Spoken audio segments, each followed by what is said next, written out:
Hi, my name is Shawna C. I'm a grateful recovering alcoholic. My sobriety date is 3/28 of '08. I'd like to speak about God showing up at a sponsee's fifth step. One day, I was attending a meeting in Lehigh, Florida, called the Nooners meeting, and a woman walked in, shaking, pale, defeated. She listened through the meeting, but did not speak. At the end of the meeting, when we all came out, there was two children sitting in a car, and I assumed that maybe they were with the newcomer. When I approached the car, I asked if their mother was Susie, and they said yes. At that point, I let them know what a wonderful thing they were doing for their mother by bringing her to an AA meeting and waiting so patiently in the car. As I was speaking to these children, Susie walked out, and as we began to speak, it turns out that we lived in the same gated community.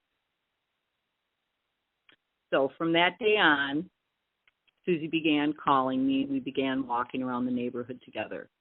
Shortly after, she asked me if I would be her sponsor. I let her know that I could be her temporary sponsor, and that's where we went from there. One of the things that's been very important to me in my sobriety journey has been meetings.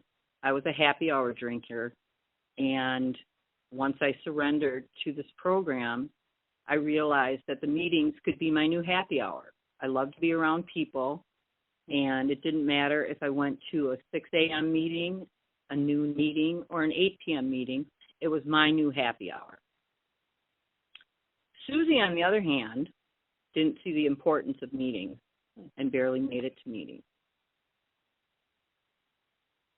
Life wasn't getting much better for Susie, but we continued to work together. I moved to another town, and eventually she moved to another town.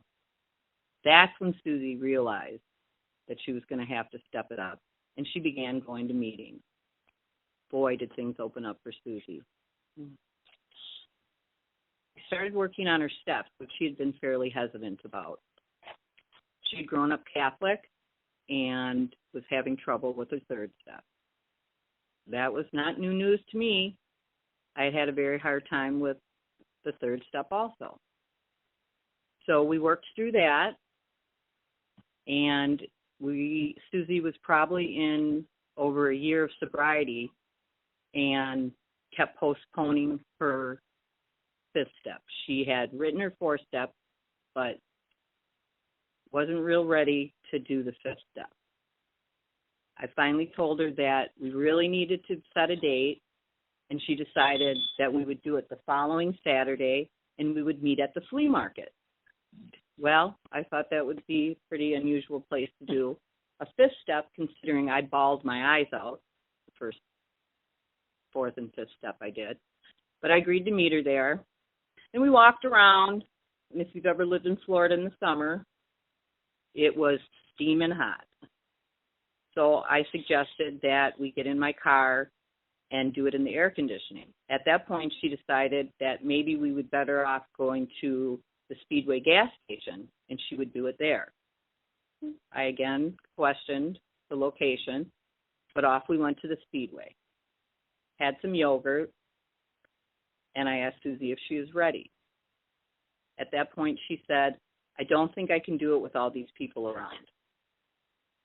I suggested we get in my car, and we drove to the Calusa Nature Reserve, where I parked the car and put my air conditioner on. By the way, I don't barely use my air conditioning, so this was a big thing for me.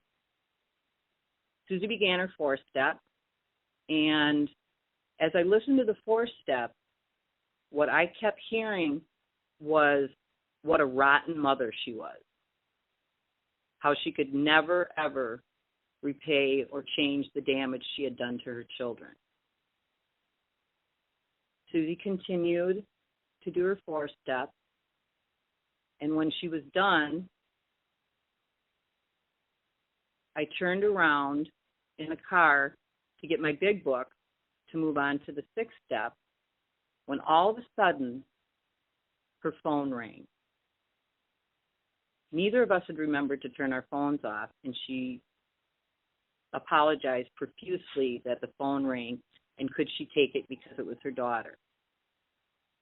Her daughter was just calling to tell her mom what a wonderful person, how loving, and what a great role model she was. Ending with, "I love you, Mom, and I just want to be like you. Thanks."